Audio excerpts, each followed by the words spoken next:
So, hi everyone, welcome. Thanks for spending part of your afternoon with us. So, I'm Dimitra, Marketing Communications Manager with Supply Build Canada.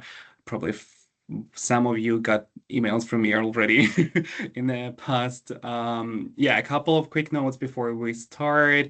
So, first of all, you can drop your questions into the chat anytime they come to you, and we'll get to as many as we can in a live Q&A session at the end. Before we dig in, I want to This say thank meeting is you. being recorded. I want to say thank you to our sponsor, Sexton Group. Like their support is what lets us bring sessions like this to you for free, and we're grateful to have them in our corner. And today's session is one I think a lot of you have been waiting for, how to be a better retail partner. Yeah, in today's supply chain, being easy to do business with is a genuine competitive advantage.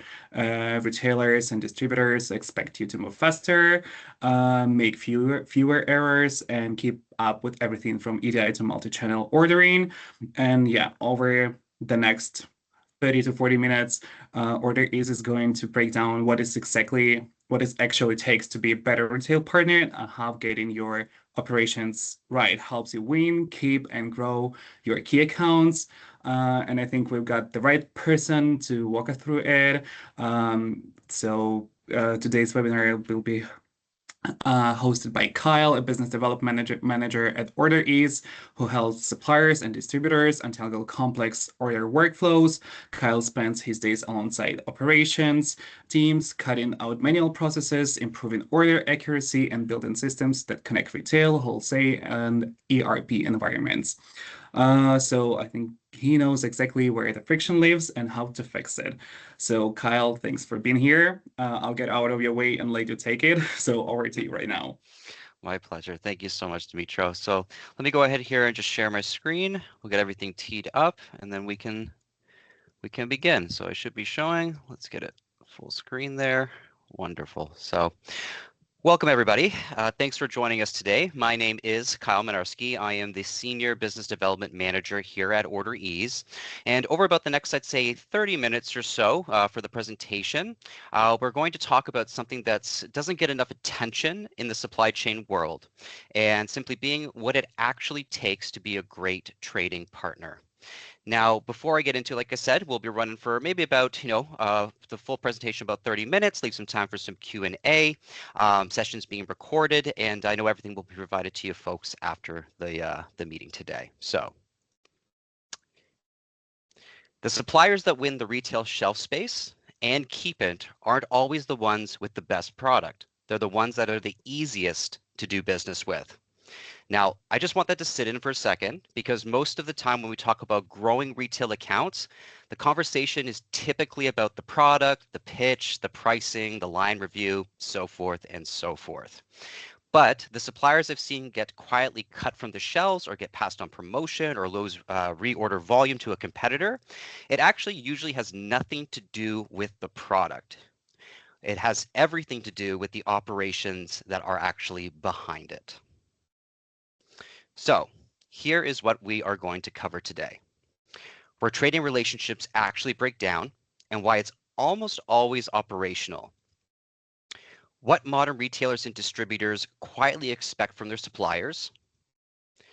The real cost of manual processes and why it's actually creating a ceiling to your growth. How the best suppliers in the market have reduced friction and built scalable operations. And simply a framework that you can take back to your team today to benchmark where you are, but also where to focus. So if you're in operations, supply chain, sales at a manufacturing, distribution business, something very product oriented, this session is specifically built for you. So let's go ahead and get into it. Where trading relationships actually break down. So let's start with where these relationships actually break down because it's almost never where people expect in a lot of instances. And we'll start talking about a bit of a story that some of you might recognize. So first, let me paint a picture. A supplier lands a new regional grocery account, let's say. It's a big win. The sales team is celebrating.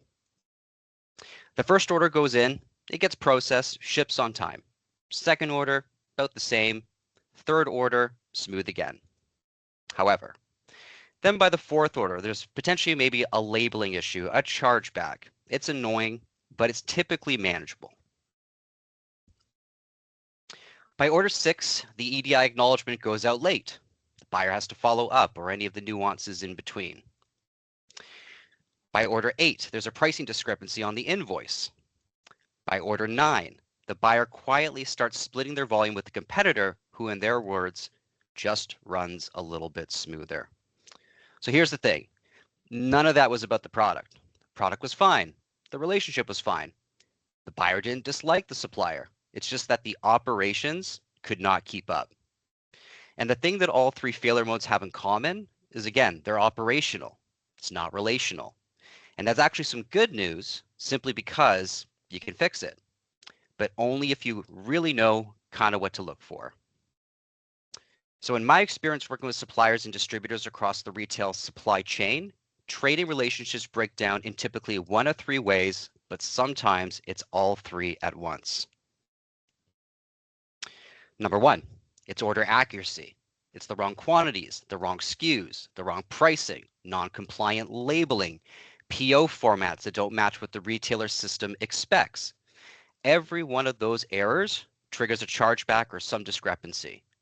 To be honest, most suppliers don't realize how closely they're being tracked on this until it's already a problem. And number two is speed. Slow PO acknowledgements, late advance ship notices, long lead times on reorders. Buyers can work with a supplier that's a bit slower, but if they know exactly what to expect.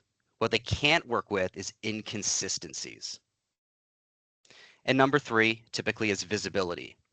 Can your partners get order status without calling you? When a buyer has to email or call to find out where their order is, that friction lands on them. They're doing the work that your system should be doing. Now, let's talk about what your retail partners are actually looking for. And some of it may not be shocking, but some of it might actually surprise you a little bit. So here's something most suppliers don't know. Your retail partners typically, and a lot of the time, have a scorecard for you. And most of you may have never even seen it. So it might be formal, a vendor compliance program with documented metrics, or it might be informal, a buyer's mental model of which vendors are easy and which ones are actually an absolute headache. Either way, you're being evaluated on dimensions that go well beyond your product and your price. And I can relate to this being a category manager at a couple independents in my prior lives as well. So for retailers, the core metrics are usually fill rate and on-time delivery, EDI compliance rates, EDI response times, data accuracy, chargeback rates, especially in sort of the EDI environment, working with some certain trading partners or maybe even some larger entities. But here's the important part. Most retailers don't tell you when you're underperforming on any of these. They just track it very quietly. You find out when you're cut from a promotion or when the orders start getting smaller or when the buyer actually stops returning your calls. So by the time you know there's a problem, the damage is already often done. So what are the retailers actually looking for? So we'll walk through kind of what they're looking for from day to day.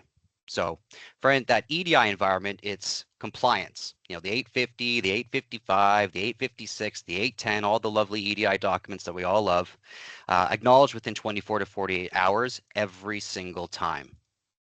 It's the fill rate and on-time delivery, needing to be reliable and predictable enough that the buyer can plan around you.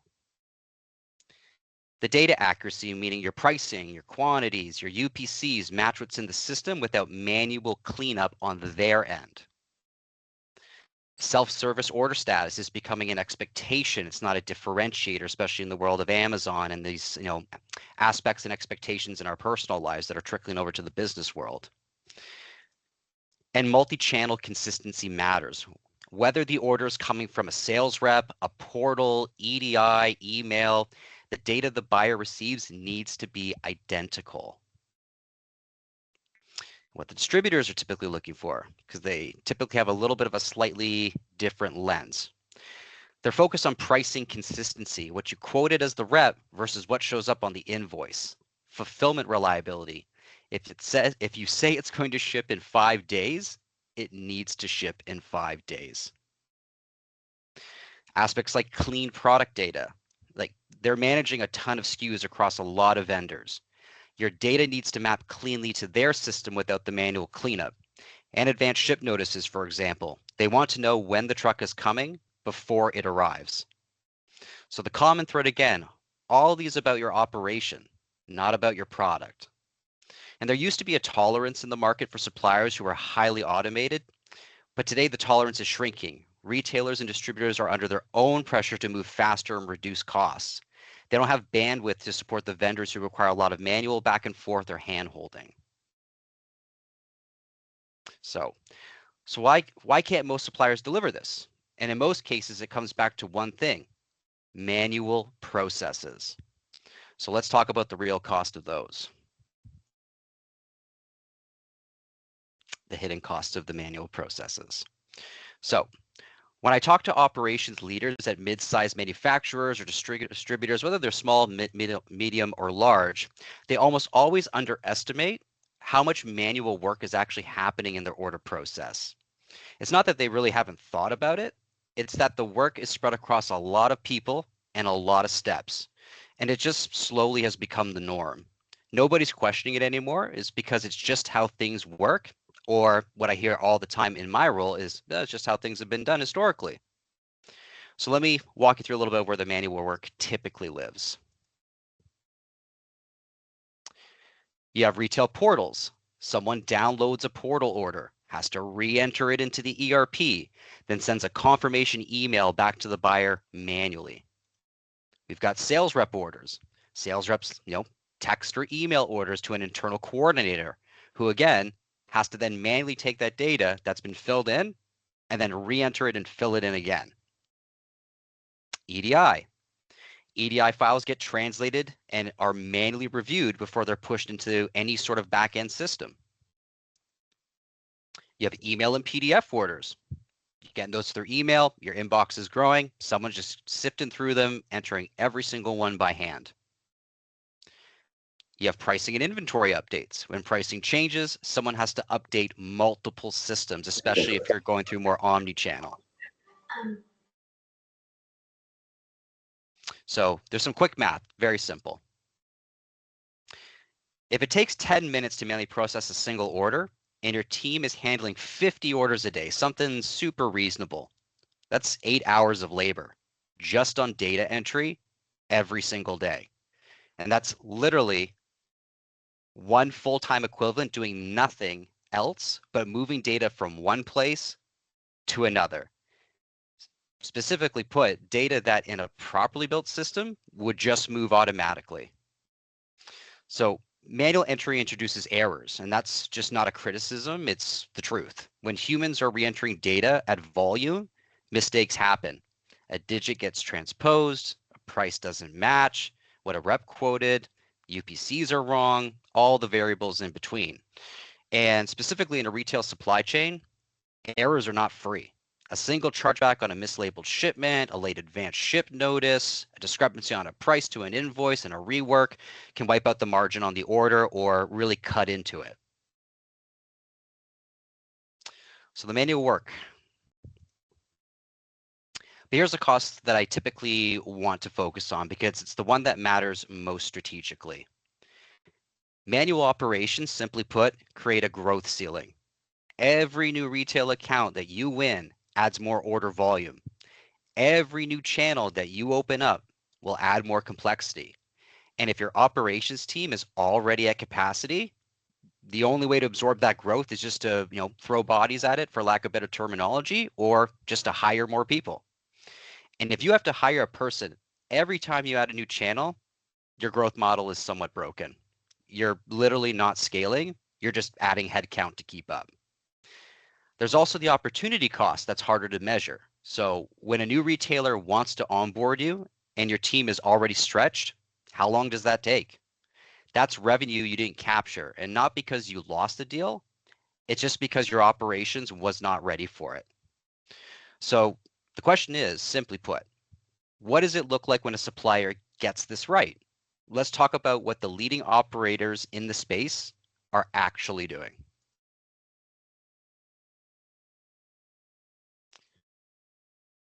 Okay, perfect. So the suppliers who have built great operations aren't necessarily the biggest ones. They're not always the ones with the most resources, the biggest budgets, or the biggest IT departments. They've just made a deliberate decision to build infrastructure instead of workarounds. And the gap between where they are and where most mid-sized suppliers are is actually quite smaller than you think. So here's what operationally mature suppliers consistently do.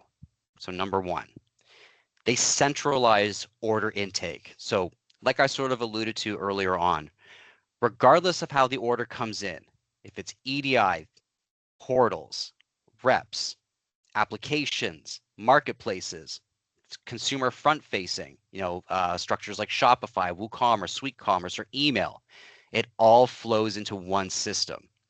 And what this does is it eliminates an enormous amount of chaos. So when your order data actually is centralized, you can enforce consistency, catch errors before they even become issues or chargebacks or anything in between. They automate their EDI compliance. Acknowledgements go out on time, every time. ASNs are generated automatically when the order ships. Their EDI compliance rate reflects it, and that shows up on the buyer scorecard. They give reps a proper ordering tool. What the rep quotes is what the order says. What the order says is what the invoice reflects.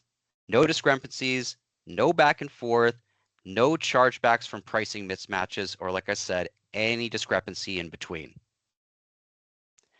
They connect directly to their ERP. Orders do not wait to get rekeyed. They flow directly into your backend system, clean, structured, but also validated before they even get there. So not just taking data and just throwing it into the system, but having a system that's smart enough that creates a validation layer to ensure that everything that's coming inbound is going through checks and balances and validation before it even hits the ERP. A smart system would do that for you. And they give the partners visibility.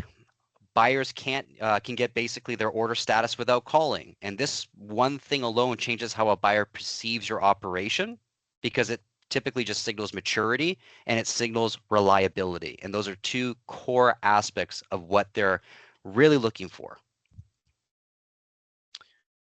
So what changes when the friction goes away?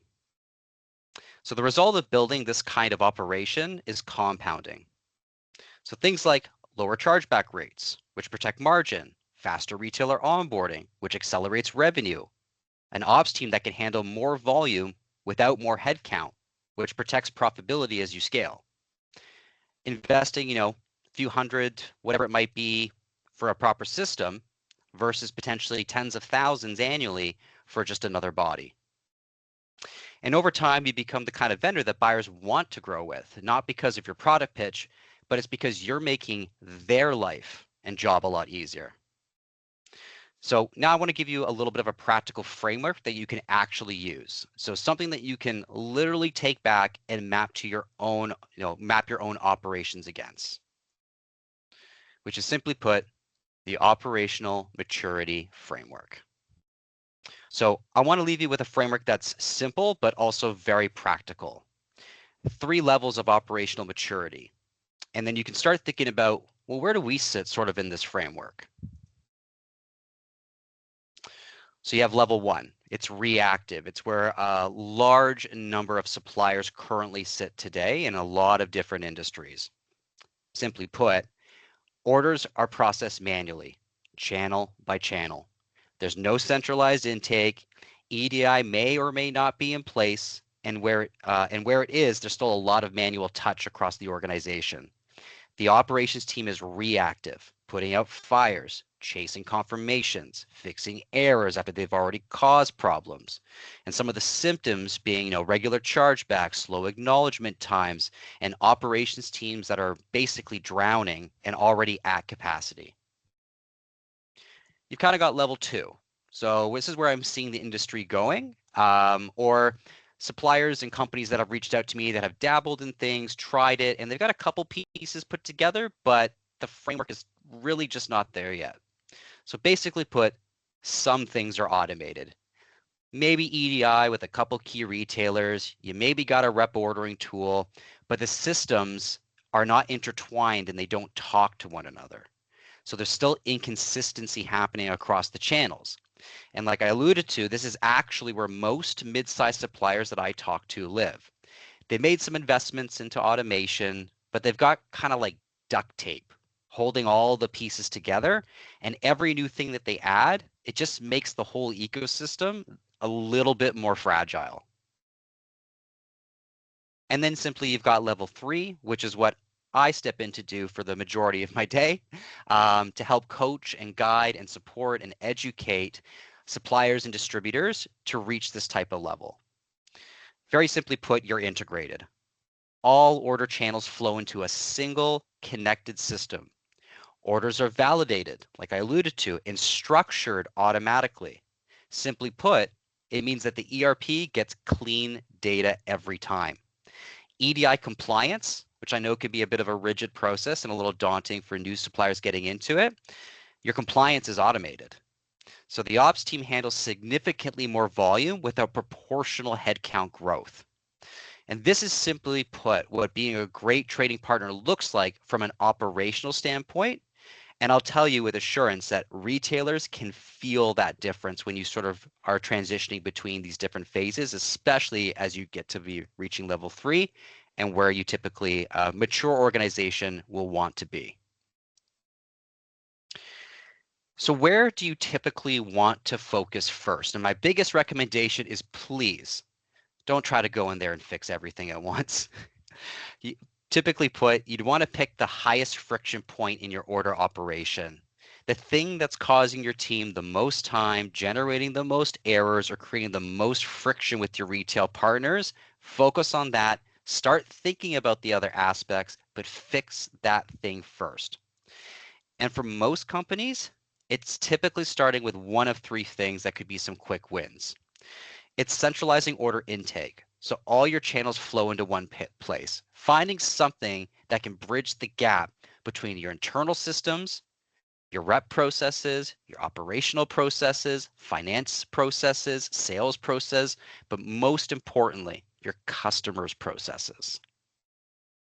Starting to automate EDI acknowledgements or EDI exchange of documents. I know how daunting that process can be. I know how time consuming it can be, and I know how expensive it can be from labor perspective, but also from hard costs from some of the EDI providers and partners that have been out there probably pre-Kyle into the early 80s. And giving your sales reps an actual ordering tool potentially, and one that connects to the back-end system in the field. And once orders are entered correctly, they're always going to be pushed into your back-end system into real time. And any one of these things will be a meaningful improvement, but all 3 things together move you from a level 1 to starting to transition right away into the level 3. So simply put, the suppliers who build the infrastructure now are the ones who will absorb new requirements without breaking a sweat, because it's going to happen. I know that there's goals to expand, more revenue to be generated, new channels to get in, new customers to find. So operational maturity isn't just about reducing friction today. It's about building the capacity to grow for where you hope to be tomorrow, in 6 months, a year from now, in negotiations with key trading partners or players that you're hoping to do business with.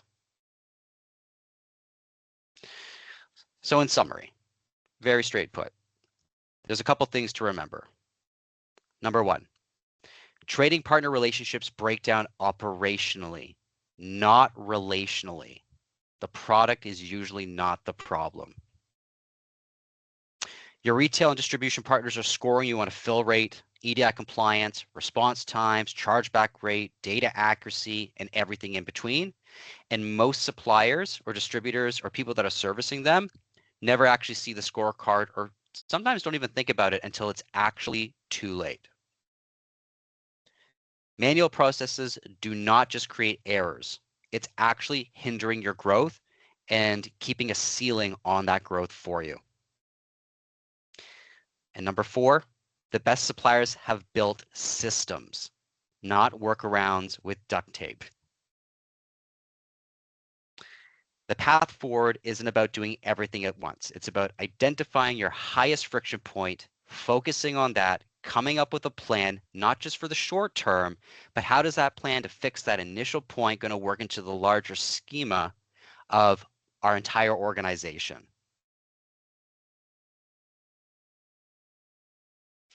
Be the supplier that's the easiest to do business with, because that's how you're keeping your shelf space. So relatively matter of fact, short and sweet, but to the point.